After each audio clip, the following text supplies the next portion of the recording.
Hello everyone, कैसे हैं आप सभी। देखिए 25 मई से जो सृजन बैच की शुरुआत हुई थी उसमें से ही किसी एक स्टूडेंट की कॉपी को मैंने आधार बनाया है। तो प्रश्न को पढ़ेंगे और एक अच्छा आंसर कैसे लिखा जा सकता था उस पर हम चर्चा करेंगे। तो प्रश्न है, प्रमुख लिथियम उत्पादक देशों का विवरण देते हुए लिथियम उत्पादन के भू राजनीतिक पहलुओं, इसके पर्यावरणीय प्रभाव पर चर्चा करनी है। मैंने हमेशा कहा है कि प्रश्न पढ़ने के बाद कौन कौन से पक्ष होने चाहिए वो आपके माइंड में हिट हो जाने चाहिए कि उत्तर में ये पक्ष तो होंगे।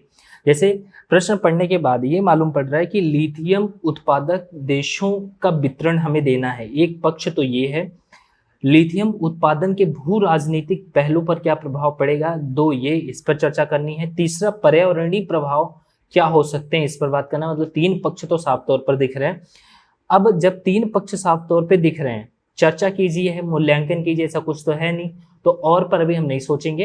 ये तीन पक्ष हमें साफ तौर पे दिख रहे हैं, ये तीन पक्ष तो आपके आंसर में होंगे ही। और दूसरी बात ये है कि आपको भूमिका जरूर लिखनी होती है। हर उत्तर में एक भूमिका होनी चाहिए और लास्ट में एक निष्कर्ष होना चाहिए। तो टोटल कुल मिलाकर के हम भूमिका और निष्कर्ष को ऐड कर लें तो कुल 5 पक्ष यहाँ पर दिख रहे हैं, मतलब 5 पैराग्राफ में ये आंसर आपको बटा हुआ दिखेगा। तो अब ऐसा होता है कि भूमिका में क्या लिखें, ये सबसे बड़ा प्रश्न कई सारे स्टूडेंट का होता है। तो लेकिन मैं ये मानता हूँ कि जैसे कोई अभी स्टार्ट कर रहे हैं आंसर लिखना, तो बहुत ज़्यादा सोचे ना, ये पूरा का पूरा आंसर देखिए किस पर टिका है और बहुत ही ज़्यादा मतलब देखें तो ऐसे कौन से की पॉइंट हैं या की वर्ड हैं जिनको हमें आधार बना करके भूमिका लिख देनी चाहिए। तो यहाँ पर देखें तो पूरा का पूरा जो आंसर है जो लिखा जाएगा वो लिथियम पर ही आधारित होगा। मतलब लिथियम से आधारित उत्पादक देशों का विवरण देना है। लिथियम कैसे भू राजनीतिक पहलुओं को प्रभावित करेगा इस पर बात करना है। कैसे पर्यावरणीय प्रभाव पड़ेंगे इसके उस पर बात करना है। तो सबसे अच्छा है कि आप लिथियम का समान परिचय दे दीजिए कि लिथियम होता क्या है। जैसे आप यहाँ पर देखेंगे कि जिस स्टूडेंट की कॉपी उन्होंने भूमिका नहीं लिखी है, जबकि लिखना चाहिए, राइट। तो यहाँ पर देखिए लिथियम को मैंने बताया कि सभी धातुओं में सबसे हल्की व सबसे कम घनत्व वाली धातु है। इलेक्ट्रिक वाहनों, सेलफोन, कंप्यूटर व अन्य गैजेट्स के लिए बैटरी के उत्पादन में लिथियम धातु का प्रयोग होगा। ठीक है, एक बात समझिए कि आने वाला जो टाइम है, जैसे शून्य कार्बन उत्सर्जन का लक्ष्य रखा गया है 2050 तक, इसे पाना है तो देशों को इस ओर मूव करना होगा, लिथियम की तरफ मूव करना होगा। तो आपको भूमिका में आप लिथियम को समझा देंगे। दूसरे पैराग्राफ में आप क्या करेंगे, उत्पादक देशों का विवरण देंगे। तो यहाँ पर हेडिंग डाली गई है प्रमुख लिथियम उत्पादक देश। ठीक है, और ज्यादा अच्छा होगा कि अब इसके बाद आप देखेंगे तो Australia, Bolivia, Argentina, Chile, United State, ये नाम लिख दिए गए हैं। लेकिन ज्यादा अच्छा होगा कि आप लिख दीजिए शीर्ष लिथियम उत्पादक क्षेत्र या 4 क्षेत्र। तो सबसे पहले ऑस्ट्रेलिया का नाम आपने डाल दिया कि ग्रीन बुश लिथियम खदान का घर है। दूसरा चिली, सलार डी अटाकामा क्षेत्र हो गया। चीन का तिब्बत और किंगई प्रांत हो गया। अर्जेंटीना लिथियम त्रिकोण क्षेत्र लिख दीजिए। जैसे अर्जेंटीना क्या है कि बोल्वियो और चिली और यहाँ पर अर्जेंटीना, इस तरह से जो लिथियम जो खदान है इनका जो इस तरह से केंद्र बनता है ना, इसी को क्या कहते हैं, लिथियम त्रिकोण क्षेत्र कहते हैं। अब कई सारे स्टूडेंट को ये लगता है कि इतने ज्यादा तथ्य यहाँ पर भी क्या याद करने पड़ते हैं। आप ये बताइए, यदि आप स्टेट पीसीएस की तैयारी कर रहे हैं तो आपको ये मालूम होना चाहिए। देखिए तथ्य सब हमें नहीं याद करने होते, कभी कभी तो हमें समझना होगा कि हमें कौन से तथ्य याद करने हैं। अभी आप ये समझिए कि 1-2 सालों से लिथियम बहुत ज्यादा न्यूज में है और ये रहेगा, अभी काफी टाइम तक रहेगा। जब लिथियम बहुत ज्यादा न्यूज में है तो ऐसे में आपको ये पता होना चाहिए कि शीर्ष लिथियम उत्पादक 4 क्षेत्र या 4 देश ऐसे कौन से हैं। तो ये पता होना चाहिए। जब पता होगा तो मेंस में भी आप मतलब इस तरह के चीजों को यहाँ पर लिख सकते हैं, कंटेंट यहाँ डिलीवर कर पाएंगे। तो बहुत ज्यादा ये ऐसा नहीं है कि तथ्य आपको यहाँ याद करने पड़ते हैं, बस जो बहुत ज्यादा न्यूज में है उनके बारे में तो आपको पता ही होना चाहिए। ठीक है, क्योंकि पीटी में भी पूछ लेता है, इस तरह के प्रश्न बना देता है कि शीर्ष लिथियम उत्पादक 4 क्षेत्रों का क्रम लगाइए, कुछ ऐसा करके, तो पता होना चाहिए था। अब तीसरे पैराग्राफ में आप क्या करेंगे, उत्पादन के भू राजनीतिक पहलू पर चर्चा करेंगे। ओके, 1 मिनट एक बार इसको हटा देते हैं, क्या दिखे बराबर आप लोग को। ठीक है, तो भू राजनीतिक पहलू का मतलब क्या होता है ये पहले मालूम होना चाहिए। मतलब लिथियम जो उत्पादन है वो कैसे अंतरराष्ट्रीय राजनीति को प्रभावित करेगा उसके बारे में बात करना है। मतलब जो देश लिथियम संसाधन पर अपना नियंत्रण रख लेगा, इससे संपन्न हो जाएगा, वो आने वाले टाइम में अन्य देशों की विदेश नीति को प्रभावित करेगा। कुछ इस संदर्भ में आपको थर्ड पैराग्राफ में इस पक्ष को समझाना है। जैसे मैं एग्जाम्पल में एक चीज यहाँ पर दिखाना चाह रहा हूँ कि लिखा है मैंने, अंतरराष्ट्रीय राजनीति का अध्ययन भूगोल के आधार पर करना भू राजनीति कहलाता है। एक एग्जाम्पल मिले तो एक एटी मान करके विचारक थे जिन्होंने सी पावर थ्योरी दिया। उन्होंने कहा कि यूके के पास सी पावर थी, सी पावर की ही वजह से वह विश्व के कई देशों पर अपना राज्य कर सका। तो यहाँ कहने का तात्पर्य ये है कि लिथियम उत्पादन पर जिसका कंट्रोल होगा आने वाले टाइम पे वो अंतर्राष्ट्रीय राजनीति को प्रभावित करेगा। तो इस टाइम पे आप देखेंगे तो चाइना बहुत तेजी से लिथियम उत्पादन पर अपना कंट्रोल बनाने की कोशिश कर रहा है, और आने वाले टाइम पे ऐसा होगा कि हो सकता है कि अन्य जो विकासशील देश हैं या अन्य देश हैं वो उसके अनुसार अपनी विदेशी नीति तैयार करें, राइट।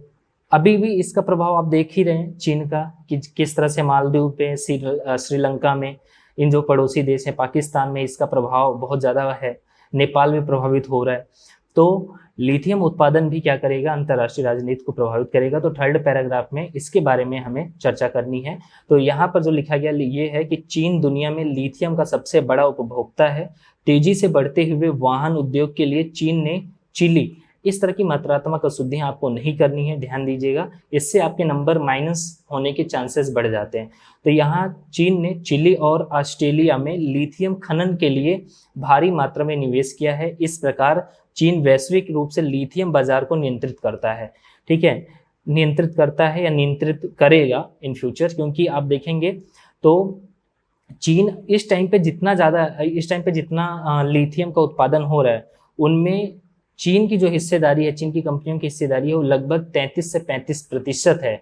यहाँ पर मैंने लिखा है कि वर्तमान में जितना उत्पादन हो रहा है किसका, लिथियम का, उनमें से 33% चीन की कंपनियों के नियंत्रण में है। तो बहुत बड़ा आंकड़ा है, बहुत छोटा नहीं है, बहुत बड़ा आंकड़ा है कि चीन का नियंत्रण हो चुका है। अभी तक 33% लिथियम उत्पादन पर इस टाइम पर है। ओके, चीन भी लिथियम का उत्पादन करता है। ओके, फिर यहाँ पर मैंने आपको सजेस्ट किया है कि जब चीन इस तरह से लिथियम उत्पादन पर निवेश बढ़ा करके ज़्यादा से ज़्यादा नियंत्रण करना चाह रहा है तो आगे क्या होगा कि यूएसए, इंडिया आदि जैसे देश भी इस प्रतिस्पर्धा में शामिल होंगे ताकि अंतर्राष्ट्रीय राजनीति को संतुलित कर सके। प्रमुख 3 उत्पादक देशों के साथ चीन निवेश को बढ़ा रहा है। वही बात कि 3 प्रमुख जो उत्पादक देशों के साथ अर्जेंटीना, बोलिविया और चिली के साथ बात हो रही है, तो इनके साथ चीन निवेश को बढ़ा रहा है। ओके, तो कुछ इस तरह से आपको थर्ड पैराग्राफ में बात करना था। यहाँ पर मैंने एक अतिरिक्त जानकारी दी जो कि आप नहीं लिखेंगे तब भी चलेगा, लिखने की जरूरत है नहीं।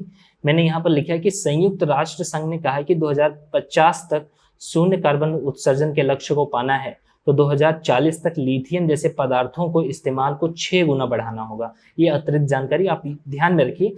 मैं चाह रहा था कि आप लोगों को थोड़ा कुछ ऐसा जो मुझे लग रहा था बहुत ज़्यादा जरूरी कि जानना चाहिए, इसको कहाँ आप डिलीवर कर पाएंगे वो समय के साथ ही समझ पाएंगे। तो बताऊंगा, अभी प्रश्नों पर हम तो चर्चा कर ही रहे हैं डेली, तो ऐसा नहीं कि ये चर्चा करने के बाद ये PDF मैं डिलीट कर देता हूँ, हटा देता हूँ, रखे रहता हूँ, क्योंकि जब मैं आगे भी प्रश्नों पर डिस्कशन करूंगा तो कभी कभी इन प्रश्नों से तुलना करके कुछ सिखाऊंगा आपको। मैंने बोला भी है कि कम से कम मेरे आप 100 से 150 पर कह रहा हूँ कि आप इतने मेरे जो प्रश्नोत्तर पर डिस्कशन हो रहे हैं उनको आप देखिए, इसके बाद आप बहुत अच्छी स्थिति में आ जाएंगे आंसर लिखने की। ये आंसर लिखना 1-2 से काम नहीं होने वाला कि आप 10 लिख देंगे, 20 लिख देंगे, हो गया। नहीं, आपको बहुत प्रैक्टिस इसके लिए करनी पड़ेगी, तब आप एक अच्छे आंसर लिखने की स्थिति में होंगे।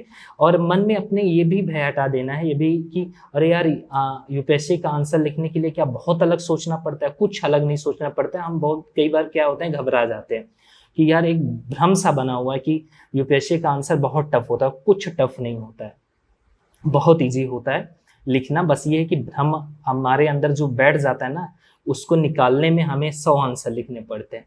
मैं कई लोग बच्चों का एग्जाम्पल दे सकता हूँ जिन्होंने सिर्फ शुरुआत में 1-2 आंसर के बाद ही अच्छा आंसर लिखना शुरू कर दिए हैं। कई तो फर्स्ट आंसर ही लिख करके भेजते हैं, या मैंने चेक भी कई सारे आंसर चेक किया है तो देखा है कि फर्स्ट डे से ही जब फाउंडेशन बैच भी कई सारे बच्चे ज्वाइन करते हैं, उनके भी जब आंसर देखा है तो बहुत शानदार लिखते हैं। तो ये हमारा भ्रम है, जितना हम अपने माइंड को गलत निगेटिव चीज़ें देंगे वो उतना ज़्यादा निगेटिव होता जाएगा, और एक आप भ्रम पाल लेंगे कि यार नहीं, जब तक 1000 लिख नहीं लेंगे तब तक अच्छा नहीं हो पाएगा। आप चौथे पाँचवें से भी अच्छा लिख सकते हैं, लेकिन ऐसा नहीं हो पा रहा है तो आपके मन से ये डर हटाने के लिए आप कम से कम तो इतने की प्रैक्टिस तो करनी ही होगी, राइट। चलिए अब पर्यावरणीय प्रभाव पर बात करते हैं।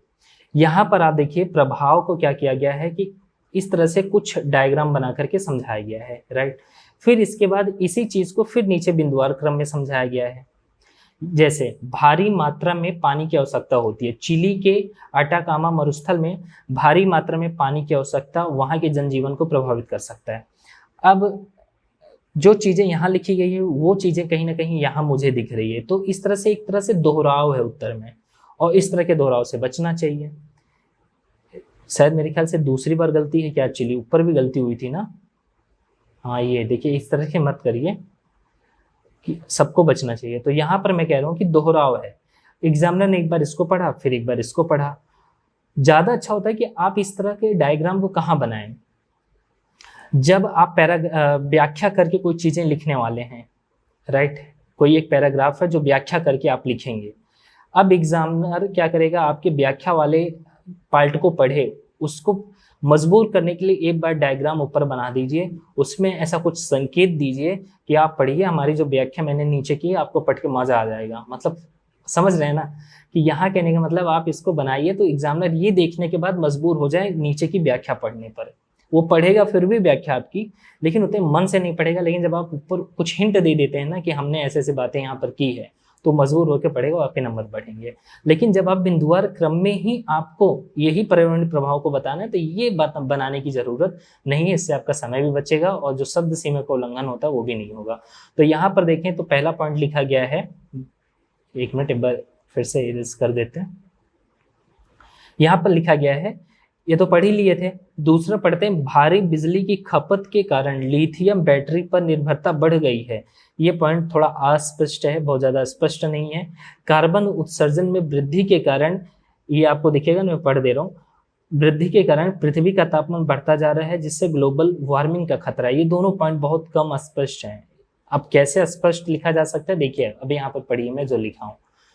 मैंने लिखा है कि लिथियम खनन हार्ड रॉक स्रोतों से ऊर्जा गहन है जिसमें क्रशिंग, पीसने आदि प्रक्रियाओं के लिए पर्याप्त बिजली की आवश्यकता होती है। और जो बिजली मिलती है ना, मतलब खनन के दौरान क्रशिंग और पीसने के लिए बिजली की आवश्यकता होती है, और इस बिजली के लिए हमें गैर नवीकरणीय स्रोतों पर डिपेंड होना पड़ता है। जो बिजली आती है वो गैर नवीकरणीय स्रोतों से आती है ना। अब देखिए ये तो पता ही होगा ना कि नवीकरणीय और गैर नवीकरणीय क्या होते हैं। गैर नवीकरणीय में आप जीवाश्म ईंधन को ले सकते हैं जो कार्बन उत्सर्जन को बढ़ाते हैं। नवीकरणीय में आप सौर ऊर्जा, पवन ऊर्जा, इन सब की बात कर सकते हैं, राइट। तो यहाँ पर मेरे कहने का मतलब ये है कि जब क्रशिंग और पीसने के लिए बिजली की आवश्यकता होती है जो गैर नवीकरणीय स्रोतों से आते हैं, इससे कार्बन उत्सर्जन में वृद्धि होती है। तो ये कहीं ना कहीं पर्यावरण को प्रभावित करेगा ही। दूसरा पॉइंट इसमें हो सकता है कि लिथियम निष्कर्ष में प्रयुक्त रसायन जो यूज होते हैं वो क्या करते हैं, मिट्टी व जल को प्रदूषित कर देते हैं। जब मिट्टी और जल प्रदूषित होगा तो जैव विविधता जो तंत्र है या पारिस्थितिक जो तंत्र है वो नकारात्मक रूप से प्रभावित होगा। तो दूसरा पॉइंट आपका ये हो सकता है। फर्स्ट पॉइंट ये लिख सकते हैं, राइट। एक पॉइंट ये हो गया और एक पॉइंट ये हो गया और ये एक हो गया, 3 हो गया। अब चौथा देखते हैं। चौथा हम बाद में लिखेंगे, सबसे पहले ये चौथे में इसको ऐड करते हैं। मैंने कहा है ना कि आप जब नोट्स पढ़िए, आपके सामने 10 पॉइंट्स हैं, राइट, 10 पॉइंट्स हैं और उत्तर में आपको सिर्फ 4 पॉइंट्स लिखने हैं। तो आप इन 10 पॉइंट्स में देखिए ना कि सबसे ज्यादा इंपॉर्टेंट कौन है और किस पॉइंट को हमें प्राथमिकता ज्यादा देनी चाहिए। ये चयन की क्षमता आप में होनी चाहिए कि इन 10 में ये 4 बहुत जरूरी है। भाई मैं इस पॉइंट को सबसे पहले लिखूंगा, फिर इसको लिखूंगा, फिर इसको लिखूंगा, फिर इसको यहाँ पर लिखूंगा। कौन से क्रम आपको पता होना चाहिए कि कौन सा पॉइंट आपके लिए इंपॉर्टेंट है। यहाँ पर थोड़ा ऊपर नीचे हुआ, राइट, लेकिन प्रश्न क्या है, पर्यावरणीय प्रभाव पर हमें बात करनी है। लेकिन ये देखिए सामाजिक संघर्षों और मानवाधिकार मुद्दों को बढ़ावा देगा, ये पर्यावरणीय प्रभाव में तो आएगा नहीं।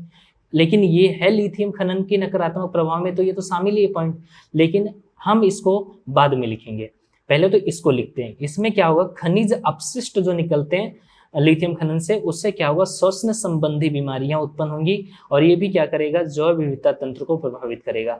4 पॉइंट हो गया। अब 5वां पॉइंट आप इसको लिख सकते हैं कि सामाजिक संघर्षों व मानवाधिकार मुद्दे भी बढ़ेंगे, क्योंकि जहां पर लिथियम खनन किया जाता है वहां पर हो सकता है विस्फोट जैसी घटनाएं हो सकती हैं। जब पानी का बहुत ज्यादा यूज हो रहा है, तो जैसे कि आप देखेंगे जो अटाकामा मरुस्थल है, एक मिनट इधर दिखाते हैं एक बार, जो चिली में अटाकामा मरुस्थली क्षेत्र है, और पहले से जब मरुस्थली क्षेत्र है और वहां से पानी को निकाला जाएगा, पानी के स्रोत खत्म होंगे, तो स्वाभाविक सी बात है कि सामाजिक संघर्ष बढ़ेंगे और मानवाधिकार जैसे मुद्दे उभर कर सामने आएंगे। तो ये पर्यावरणीय प्रभाव हो गया। अब आपने भूमिका लिख ली, वितरण बता दिया, भू राजनीतिक पहलुओं पर चर्चा कर ली, पर्यावरणीय प्रभाव पर बात कर ली। तो अब आप देखें कि भू राजनीतिक पहलू नकारात्मक रूप से प्रभावित हो, ये ठीक तो बात है नहीं, और पर्यावरणीय प्रभाव ऐसे उभरते रहे, ये भी ठीक बात नहीं है। तो इसका मतलब है जब ये ठीक बात नहीं है तो हमारा निष्कर्ष अब किस तरफ मूव करेगा, आपको सीधे समझ में आ जाना चाहिए। अभी यहाँ पर सोचना नहीं चाहिए कि अरे अब यहाँ पर हम निष्कर्ष क्या लिखें।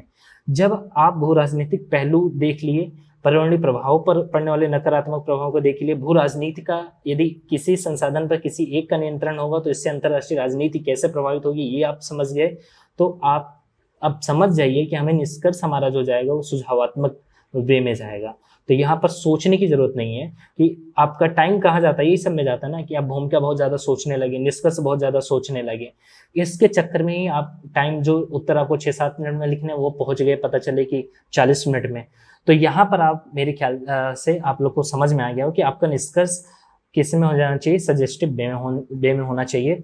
तो यहाँ पर जो मैंने निष्कर्ष लिखा वो ये है कि संसाधनों पर कब्जा किसी एक देश का हो या वैश्विक अर्थव्यवस्था के लिए ठीक नहीं है, राइट। किसी एक देश का यदि किसी संसाधन पर कब्जा नियंत्रण होगा तो वो वैश्विक अर्थव्यवस्था के लिए ठीक नहीं है। अतः चाइना को प्रतिसंतुलित करने के लिए यूएसए, यूरोपियन संघ, इंडिया आदि को लिथियम क्षेत्र में निवेश बढ़ाने होंगे। अब ये कहीं ना कहीं भू राजनीतिक पहलू वाला जो पक्ष मैंने बात नहीं की थी 30वें पैराग्राफ में, अब उसको कहीं ना कहीं ये क्या कर रहा है, ये सुझाव आपके उनको काउंटर कर रहे हैं।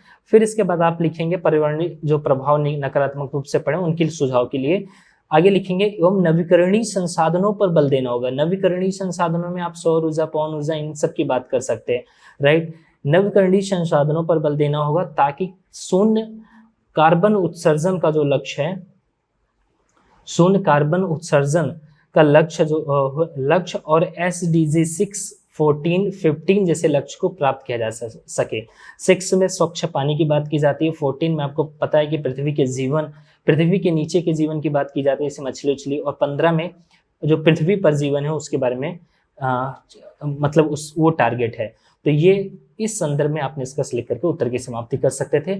उम्मीद है आपको अच्छे से समझ में आया होगा। कमेंट करके जरूर बताइए, आप लोग का कमेंट मुझे अच्छा लगता है, आप लोग लाइक करते हैं, कमेंट करते हैं, तो मेरा मोटिवेशन अच्छे से बढ़ता है। मुझे लगता है कि आप लोगों के लिए और मुझे मेहनत करनी चाहिए कि ठीक है।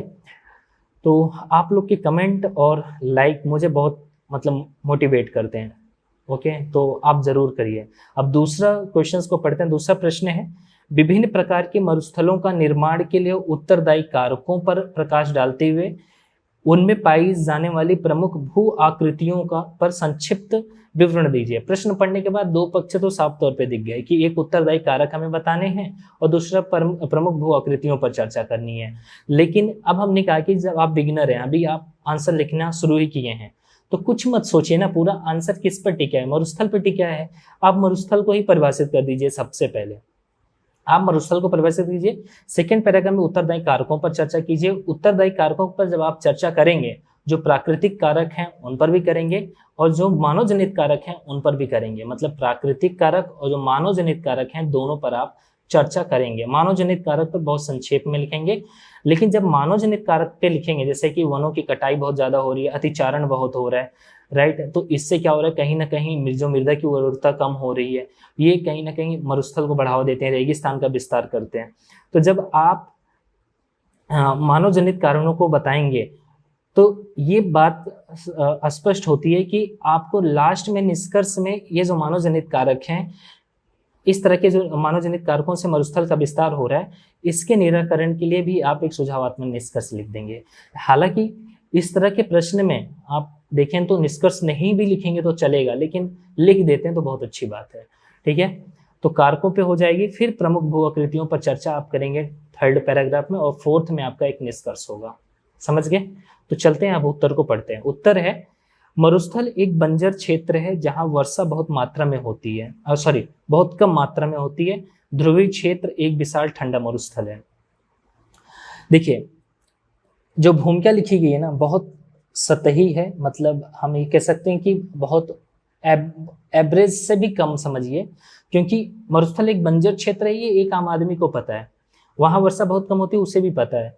आपको इसको और ठोस तथ्यों के साथ बताना होगा कि आप उनसे अलग कैसे हैं। जैसे कि मैंने लिखा है कि 25 सेंटीमीटर से कम प्रतिवर्ष वर्षा हो, पादपों व जंतुओं के जीवन निर्वाह के अनुकूल परिस्थितियां ना हो, उसे मरुस्थल कहते हैं। आप कुछ इस तरह से आप अपनी भूमिका लिख सकते थे। अब 2nd पैराग्राफ में देखिए, मरुस्थलों के निर्माण के लिए उत्तरदायी कारक पवन व वर्षण है। बस इसके बाद अब क्या कर दिया गया कि 3rd पैराग्राफ की शुरुआत हो गई कि जो आकृतियां बनती हैं, भू आकृतियां मरुस्थल क्षेत्रों में, उसकी बात होने लगी है। तो कारकों पे तो चर्चा हुई ही नहीं है, राइट। तो हम कारकों को अच्छे से बताएंगे। तो कारक अभी यहाँ पर हम पढ़ेंगे कौन कौन से कारक हैं। ध्यान दीजिएगा, जब आंसर आप लिखते हैं तो आपको प्रेजेंटेशन पर बहुत ज्यादा ध्यान देना होता है। आपका प्रस्तुतिकरण बहुत अच्छा होना चाहिए जिससे एग्जामिनर प्रभावित हो। आप जब भी भूमिका लिख रहे हैं तो इसके बाद 2nd पैरा की शुरुआत करें या 2nd पक्ष लिखना शुरू करें तो शुरू के कम से कम 15 से 20% स्थानों को छोड़ दें, ताकि एग्जामिनर समझ सके कि हाँ, यहाँ से नए पक्ष की शुरुआत हो रही है। तो प्रेजेंटेशन बहुत अच्छा रखिए कि ताकि एग्जामिनर इरिटेट ना हो आपके आंसर को पढ़ के। तो यहाँ पर महत्वपूर्ण कारकों की बात करें तो पहला कारक है समुद्र से दूरी पर अवस्थित अंतर्देशीय मरुस्थल। मैंने ब्रैकेट में लिखा है जो अंतर्देशीय मरुस्थल का निर्माण क्यों होता है। जब तटीय क्षेत्रों से वायु राशियां आंतरिक क्षेत्रों में पहुंचती हैं तो इनकी आर्द्रता कम होने लगती है, और एक समय के बाद आर्द्रता जहां समाप्त हो जाती है वहां पर क्या होता है कि मरुस्थल का निर्माण होता है। एग्जाम्पल में चीन व मंगोलिया जो देश हैं उनके क्षेत्र में गोबी मरुस्थल का आप उदाहरण दे सकते हैं। 2nd पॉइंट होगा ध्रुवों के निकट अवस्थिति के कारण। ध्रुवों के निकट क्या होती है, वर्षा बहुत कम होती है, जल की प्रचुरता तो बहुत ज्यादा होती है, लेकिन वो एरिया बहुत ठंडा होने के कारण वहां पर क्या होते हैं, ग्लेशियर जम जाते हैं। एग्जाम्पल में आप आर्कटिका में उत्तरी ग्रीनलैंड दे सकते हैं। एग्जाम्पल आप जरूर देंगे, जैसे मैंने गोबी का दिया, उत्तरी ग्रीनलैंड का दिया, तो आप एग्जाम्पल जरूर दीजिए। तीसरा पॉइंट हो सकता है पर्वतीय श्रृंखलाओं की पवन विमुख ढलानों के निकट अवस्थित मरुस्थल। मतलब ये पर्वत है और ये पर्वत का ये जो पार्ट है ये क्या है, विमुख ढलान है, और ये क्या है, पवन मुख है। मतलब जब समुद्र से हवाएं चलती हैं आर्द्रता लेकर के तो बारिश यहाँ पर खूब करती हैं, लेकिन यहाँ पर नहीं करती हैं। तो जो ये नहीं करती है ये क्या है, पवन विमुख ढलाने हैं। यहाँ पर जब बनी बारिश होती तो यहाँ पर मरुस्थल का निर्माण होता है। एग्जाम्पल में आप दे सकते हैं कैलिफोर्निया की डेथ घाटी का, राइट। फिर इसके बाद आप मानवजनित गतिविधियों का एक एग्जाम्पल दे दीजिए कि अतिचारण बहुत हो रहा है, खनन बहुत हो रहा है, वनों की कटाई बहुत हो रही है, जिससे कहीं ना कहीं मरुस्थल का विस्तार हो रहा है। उम्मीद है आप समझ गए होंगे। अब इसके बाद भू आकृतियां देखिए। इंग्लिश के वर्ड जो यूज होते हैं आप बचिए, क्योंकि आप जैसे आप जो इंग्लिश के शब्द होते हैं उनका यूज कहाँ करिए, बहुत कम करिए। मीडियम आपका हिंदी है तो, राइट। जैसे आप साइंस टेक के आंसर लिख रहे हैं और इकोनॉमी के लिख रहे हैं, यहाँ पर संभावना होती है कि आप कुछ शब्दों को इंग्लिश में लिख दें, लेकिन ऐसा ना हो कि आप पॉलिटी का लिख रहे हैं, हिस्ट्री का लिख रहे हैं तो इंग्लिश के शब्द जो वर्ड हैं वो एकदम से भर दें कि देखिए हमें इंग्लिश आती है। ये मत समझिएगा एग्जामिनर साहब कि हमें इंग्लिश नहीं आती, ये जताने के चक्कर में मत रहिएगा, नहीं तो आपके नंबर भाई माइनस हो जाएंगे। मीडियम हिंदी है तो हिंदी को प्राथमिकता दें। यदि आपको इंग्लिश के कोई वर्ड को लिखना है तो सबसे अच्छा है कि आप उसको देवनागरी लिपि में लिख दीजिए, राइट, देवनागरी लिपि में। ओके, चलिए अब यहाँ पर देखिए अपर्दन और निक्षेपण। अपर्दन निक्षेपण को आप सबको पता होगा कि अपर्दन क्या है, कि जब हवाएं चलती हैं किसी चीज को तोड़ फोड़ दें तो जिस तरह की आकृति का निर्माण फिर होता है तोड़ने फोड़ने के बाद, वो अपर्दन होता है। निक्षेपण क्या होता है कि तोड़ने फोड़ने के बाद मान लीजिए जो अपने साथ कंकड़ पत्थर ली हो ले जाकर के, या हवाएं कंकड़ पत्थरों को उठाकर ले जाकर के जब कहीं एक जगह कहीं अवरोध कुछ पड़ जाए और वहीं पर सब चीजों को छोड़ देती हैं, निक्षेपण कर देती हैं, तो जिस तरह की आकृतियां को निर्माण होता है वो निक्षेपण है। तो अपर्दन और निक्षेपण आप लोग समझ रहे हैं। तो यहाँ पर देखिए अपर्दन हेडिंग डाली गई है, फिर इसके बाद लिख दिया गया वातगत और मंगोलिया का ये कुछ क्षेत्र के नाम, इंसेलबर्ग, छत्रकशिला, भूस्तंभ, ज्यूजेन, यार्डंग, ड्राई काउंटर करके कुछ लिखा गया है, जालक, और ये क्या है, पुश या खिड़की। फिर निक्षेपण में बालू के टीलों की बात की गई है। बालू के टीलों के बाद इसी को लिखा गया आकार के आधार पर जरूरत नहीं है या अनावश्यक है। फिर लोएस, फिर वर्षण द्वारा लिख दिया गया है। देखिए ये सब क्या है ना, पता नहीं, ऐसा लग रहा है कि आपने सिलेबस को ठीक से रिवाइज नहीं किया था। मैं कह रहा हूँ कि यूपीएससी हिंदी संस्थान की तरफ से जो ये टेस्ट जो आप आंसर लिखते हैं 24 दिन के जो टॉपिक होते हैं वो शायद मुझे लगता है कि आप लोग को पहले ही दे दिया गया है। तो उन टॉपिक को एक बार जाके रिवीजन तो कर लो, सिलेबस को पढ़ तो लो। सिलेबस को जब आप एक बार पढ़ लोगे, रिवाइज कर लोगे मेंस के पॉइंट ऑफ व्यू से, क्योंकि आपको ये पता होना चाहिए ना कि प्री के लिए इंपॉर्टेंट क्या होता है, वो मेंस के लिए क्या इंपॉर्टेंट है। ऐसा नहीं है कि आप ये इसकी चीज की पहचान आप नहीं कर पा रहे कि कौन सा पॉइंट मेंस के लिए जरूरी है और कौन सा पॉइंट प्री के लिए है। तो ये आपको अपने अंदर ये चीजें लानी होंगी कि आप इस चीज की पहचान कर सकें कि कौन से पॉइंट को हम मेंस में डिलीवर करेंगे तो बहुत नंबर बढ़ जाएंगे। तो वो टॉपिक आप देखिए और उसको मेंस के अकॉर्डिंग एक बार तैयार करिए कि जब आपको आंसर मिले, क्वेश्चंस मिले लिखने के लिए, तो आप जो पढ़ रहे हैं वही कंटेंट आप घुमा फिरा के इस तरह से प्रेजेंट करेंगे कि कहीं से लगेगा ही नहीं कि ये इसका आंसर नहीं है। तो लिखने की कला होनी चाहिए। कई सारे स्टूडेंट की कॉपी मैंने देखी है, तरह तरह के एक ही क्वेश्चंस पे कई सारे कुछ चेक किया है। एक ही कंटेंट जो है, एक दो आंसर के, उसी को किस तरह से उन्होंने प्रेजेंट किया है अदर क्वेश्चंस में, अदर बच्चों ने किसी एक टॉपिक के कंटेंट को किस तरह से घुमा फिरा के प्रेजेंट किया है। मैं दिखाऊंगा धीरे धीरे कि वो कॉपियों 2-3 कॉपी मुझे ऐसे मिलती हैं तो मैं दिखाऊंगा किस तरह से प्रेजेंट किया जाता है। तो वो प्रेजेंट करने का तरीका जो है, मुझे लगता है डेली आंसर राइटिंग आप करेंगे तभी हो पाएगा। तो जो टॉपिक आपको दिए गए हैं वो रिवाइज करिए, ठीक है। बिना रिवीजन के आप मैदान में मत उतरिए, क्योंकि जब आप कोई भी मेंस एग्जाम लिखने भी जाता है ना तो वो रिवीजन ही करता है, बिना रिवीजन किए नहीं होगा। तो आप रिवीजन एक बार जरूर करिए, रिवाइज जरूर करिए, ताकि आप अच्छा आंसर लिख सकें। तो ये पूरा का पूरा जो लिखा गया आंसर यहाँ पर देखें, भू आकृतियों पर जो चर्चा की गई है, ऐसे नहीं करना था, कैसे लिखना था उस पर देखिए अब हम बात करते हैं। अपर्दन द्वारा जो आकृति बनती है, जैसे छत्रकशिला, ऊपरी भाग की अपेक्षा निचले भागों में अधिक कटाव से मशरूम जैसी आकृति बनती है। निचले जो ये भाग होता है, ये क्या होता है, मुलायम होता है, ये कठोर होता है। तो जब हवाएं चलती हैं तो निचले जो भाग को है इसको अपर्दित करती हैं, इस तरह की आकृति बनती है, उसे मशरूम जैसी आकृति बनती है, तो उसे छत्रकशिला कहते हैं। आप हाँ इमेज बना दें, चित्र बना दें, बहुत अच्छी बात है। तो ये हो गया। दूसरा है ज्यूजेन, कठोर व कोमल सैलों की परतें ऊपर नीचे एक दूसरे के समानांतर होती हैं। ऊपरी भाग कठोर होता है, मतलब इस तरह से क्षैतिज रूप में ऊपरी भाग कठोर होता है, और जो कठोर होता है चट्टानों का, ऊपरी भाग पर कठोर चट्टानों का आवरण होता है एवं ऊपरी भाग समतल होता है, राइट। तो ये लिखा गया है, ऊपरी भाग कठोर होता है तो निचला भाग मुलायम होगा, ऐसा कुछ, ओके। फिर इसके बाद तीसरी जो आकृति बनती है उसे यार्डंग कहते हैं। इसमें कठोर व नरम चट्टानें एक दूसरे के ऊपर क्षैतिज परतों में, क्षैतिज मतलब इस तरह से परतों में स्थित होने की बजाय ऊर्ध्वाधर बैंड में के रूप में यहाँ नरम चट्टानों का प्रदान होता है। तो यहाँ पर आप देखेंगे कि ये कठोर है, मुलायम है, ये कठोर है तो ये मुलायम है। तो यहाँ पर जिसका प्रदान होता है वो किनका होता है, नरम चट्टानों का होता है, राइट, नरम चट्टानों का प्रदान होता है। अब एक ये है इंसेलबर्ग, जिसे द्वीप पर्वत कहते हैं। ये अचानक से बनने वाले अवशिष्ट पहाड़ियां होती हैं, इनका ढलान बहुत ज्यादा होता है और ये जो शीर्ष होता है बहुत ज्यादा गोलाकार होता है। तो इस तरह से आप अपर्दन के द्वारा बनने वाली आकृतियों के 4 से 4 पॉइंट बहुत है, मतलब 4 आकृतियां बहुत है। अब निक्षेपण के द्वारा बता दीजिए। पहला लोएस, रेगिस्तान की सीमा से दूर पवन द्वारा उड़ाई गई धूलों से के निक्षेप से निर्मित जमाव। लोएस का जो निर्माण होता है भू आकृति का, वो रेगिस्तान की सीमा से दूर होगा, पवन द्वारा उड़ाई गई जो धूलें होती हैं इनकी निक्षेप से निर्मित जमाव से लोएस का होता है। बरखान बता दीजिए, यह एक प्रकार की बालू का स्तूप है जिनकी आकृति अर्ध चंद्राकार होती है। और फिर इसके बाद बजादास बता दीजिए, ये मध्यम ढलान वाले निक्षेपण मैदान हैं जो प्लाया व पेडिमेंट के बीच स्थित हैं। तो इस तरह से आपको भू आकृतियों पर चर्चा करनी थी। डियर स्टूडेंट, ये भी हो सकता था कि आप अपर्दन लिखते, ये इस तरह की बीच में लाइन खींच करके एक तरफ अपर्दन द्वारा बनने वाली भू आकृतियों को बता सकते थे और दूसरी तरफ निक्षेपण द्वारा ऐसी हेडिंग डाल करके इस तरह से बता सकते थे। तो इस तरह से भी बताने का तरीका बहुत सुपर है आप इस तरह से भी लिख सकते हैं। जैसे इन्होंने क्या किया है कि आप देखेंगे फिर निक्षेपण से बनने वाले को इधर बताया है, फिर अपर्दन वाले को इधर बताया है। तो लेकिन एक तरीका ये भी हो सकता है। ओके, अब मैंने क्या बोला था कि मानव जनित कारक क्या है, वनों की कटाई बहुत हो रही है, अतिचारण बहुत हो रहा है, इससे कहीं ना कहीं मरुस्थल का विस्तार हो रहा है। तो आप एक सुझावात्मक निष्कर्ष यहाँ पर लिख सकते हैं, अच्छा रहेगा। ठीक है, और मैं पहले भी बोल रहा हूँ कि आप इसमें निष्कर्ष नहीं लिखेंगे, नहीं लिखेंगे तब भी चल जाता है, कोई दिक्कत नहीं होती, लेकिन लिख दें तो बहुत अच्छी बात है। निष्कर्ष में है कि विस्तार हो रहा है, किसका हो रहा है, मरुस्थल का। जैसे सहारा गोबी जैसे मरुस्थल है, इनका विस्तार हो रहा है।